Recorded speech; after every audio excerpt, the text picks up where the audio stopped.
Hai, saya Intan dari Asuransi Sinarmas. Dalam kehidupan sehari-hari, kita akan selalu berhadapan dengan resiko. Anda pengusaha, direktur, pengacara, sekretaris, akuntan, marketing, salesman, atau ibu rumah tangga. Kita semuanya berhadapan dengan resiko.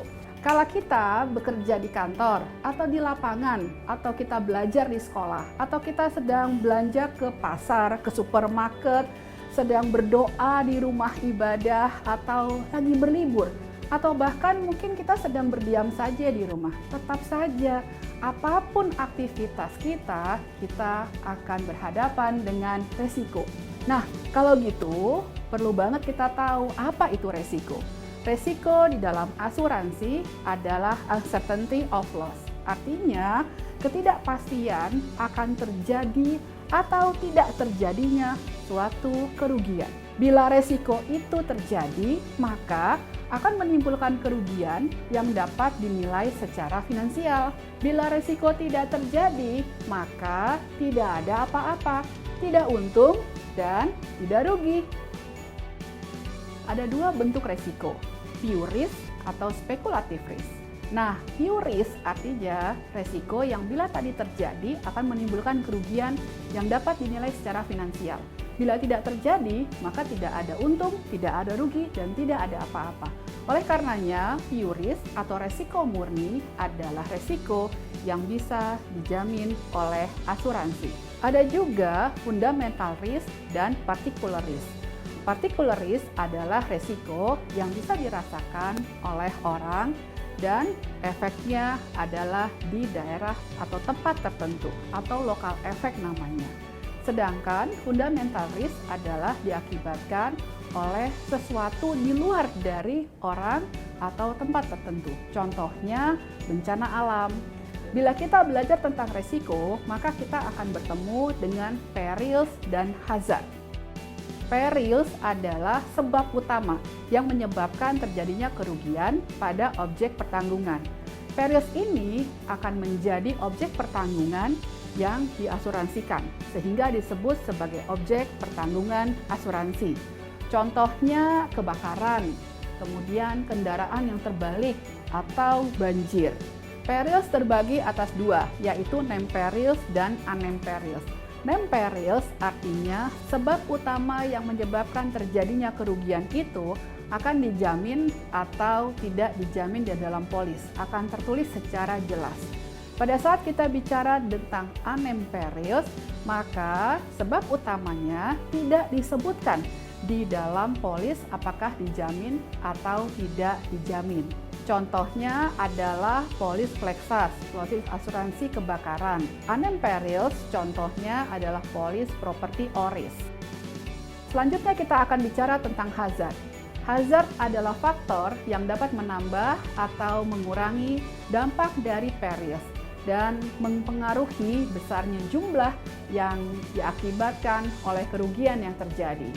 Pada saat kita bicara tentang hazard, kita akan mengenal dua buah, yaitu physical hazard dan moral hazard. Physical hazard adalah karakteristik fisik dari resiko tersebut. Contoh, pada saat kita mempunyai asuransi kebakaran rumah tinggal, maka kita akan melihat bagaimana konstruksi dari bangunan tersebut, lalu kita akan melihat apakah rumah itu diisi atau kosong. Contoh lainnya adalah mobil, apakah disimpan di garasi atau hanya disimpan di pinggiran jalan. Kalau moral hazard, ini sesuatu yang tidak kelihatan oleh mata. Aspek manusianya terhadap si resiko tersebut. Contohnya adalah rumah dirawat atau tidak dirawat, kemudian jalan raya yang rusak dan bolong-bolong, ya. Kemudian mesin yang tidak terawat, padahal seharusnya punya jadwal maintenance yang teratur, dan lagi pekerjaan yang berbahaya. Nah, apa bedanya ya perils dan hazard? Gini loh contohnya, banjir itu perils, sedangkan jarak suatu objek pertanggungan dengan sungai ini disebut dengan hazard. Kebakaran itu perils, sedangkan kelas konstruksinya dari kayu atau dari beton itu disebut dengan hazard. Klasifikasi resiko. akan terbagi menjadi beberapa. Pertama, resiko finansial, yaitu kerugian yang dapat dinilai secara finansial atau dapat dinilai dengan uang. Jadi setiap kali ada objek pertanggungan yang akan diasuransikan, maka harus mempunyai harga pertanggungan dari objek tersebut. Contohnya mobil, harga pertanggungannya 250 juta. Maka harga tersebut yang menjadi maksimum penggantian asuransi bila sampai terjadi kerugian, dan nilai itulah yang akan tercantum di dalam polis. Yang kedua, resiko non-finansial, yaitu kerugian yang tidak dapat dinilai oleh uang. Nah, ini ada jaminan-jaminan khusus untuk klasifikasi resiko non-finansial. Contohnya, misalnya punya lukisan yang bagus sekali. Buat kita, lukisan itu harganya tak terhingga, mahal sekali. Gak bisa dibandingkan dengan apapun, karena ada sejarah pada saat lukisan itu ada hadir di rumah kita. Sementara, klasifikasi asuransi harus ada harga pertanggungan. Oleh karenanya, harus ada sertifikasi dan nilai yang akan dihitung oleh badan yang sesuai untuk menilai lukisan tersebut untuk nanti menentukan harga pertanggungannya. Resiko spekulatif memberikan kemungkinan untung atau rugi atau tidak untung dan tidak rugi. Nah, resiko spekulatif ini tidak bisa dijamin oleh asuransi. Resiko murni hanya mempunyai satu akibat, yaitu kerugian, sehingga tidak ada orang yang menarik keuntungan dari resiko tersebut.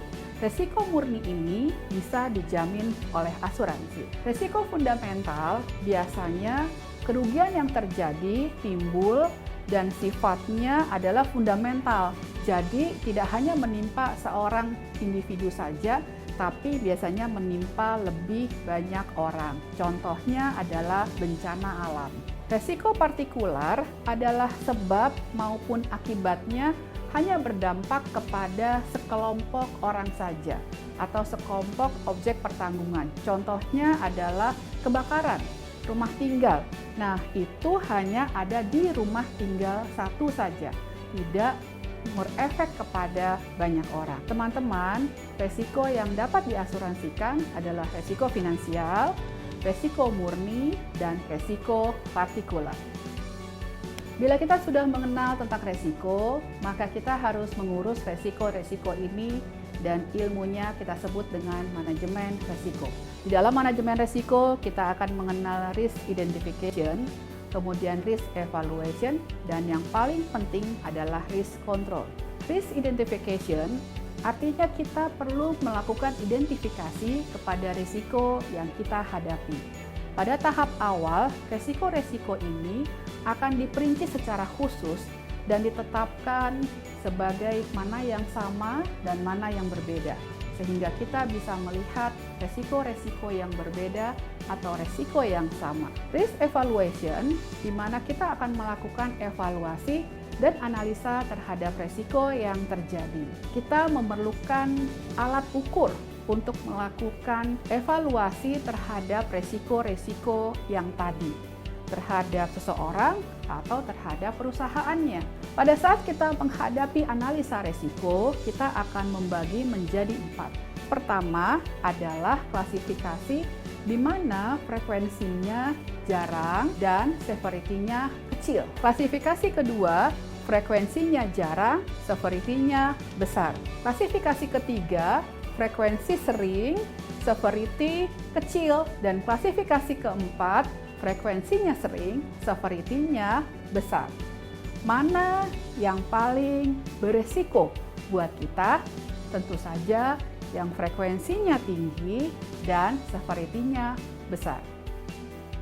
Analisa resiko akan dilakukan dengan menggunakan analisa statistik, di mana kita akan memerlukan data collection atau forecasting atau estimasi. Kita akan melihat bagaimana track record dari resiko yang kita hadapi ini setahun terakhir, 3 tahun terakhir, bahkan mungkin 5 tahun terakhir, untuk melihat bagaimana kemungkinan resiko ini terjadi lagi untuk di masa yang akan datang.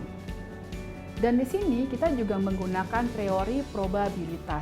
Berapa sih peluangnya terjadi resiko tersebut? Aspek psikologis juga perlu sekali, bagaimana pandangan terhadap uang dan kesempatan, bagaimana keinginan seseorang untuk semua dari aset dan dirinya bisa terproteksi oleh asuransi.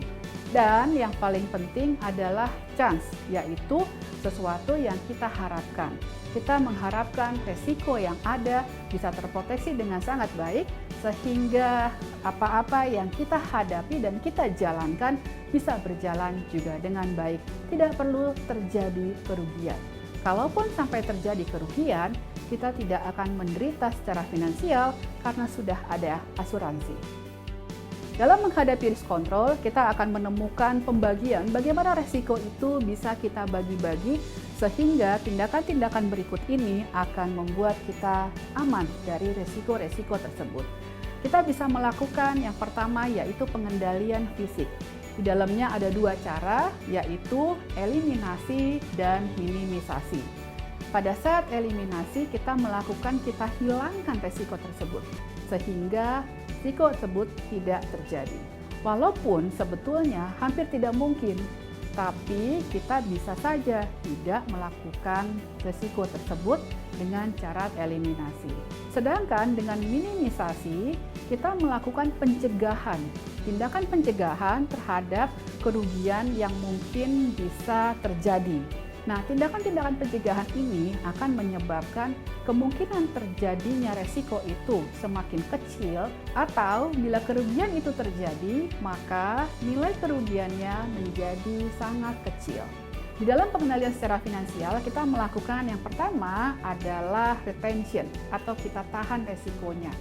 Kita melakukan perbaikan di dalam sehingga terjadi pencegahan resiko yang lebih besar. Kita tidak memberikan resiko ini kepada pihak yang lain. Nah, kemungkinan yang kedua adalah dengan cara transfer. Resiko yang tadi terjadi di tempat kita pindahin kemana? Asuransi. Jadi, terjadilah transfer resiko kepada asuransi. Dengan cara apa proteksi asuransi? Kita akan mengenal ada yang disebut dengan tertanggung dan ada yang disebut dengan penanggung. Tertanggung adalah orang yang mengasuransikan objek pertanggungannya, sedangkan penanggung adalah asuransi. Nah, asuransi akan menjamin risiko-risiko yang tadi bisa menimbulkan kerugian terhadap orang tersebut dan harus bisa dinilai secara finansial dan legal secara hukum. Sedangkan tertanggung akan membayarkan sejumlah premi yang wajar kepada asuransi. Karena risiko ada di mana-mana dan berlaku untuk semua orang, maka kita memerlukan asuransi untuk memproteksi resiko-resiko ini agar semua aktivitas kita dan apa-apa yang akan kita lakukan sampai di masa depan bisa menjadi baik-baik saja dan berjalan semuanya dengan lancar. Bila pun sampai terjadi kerugian, maka kita tidak perlu mengalami kerugian finansial karena ada asuransi.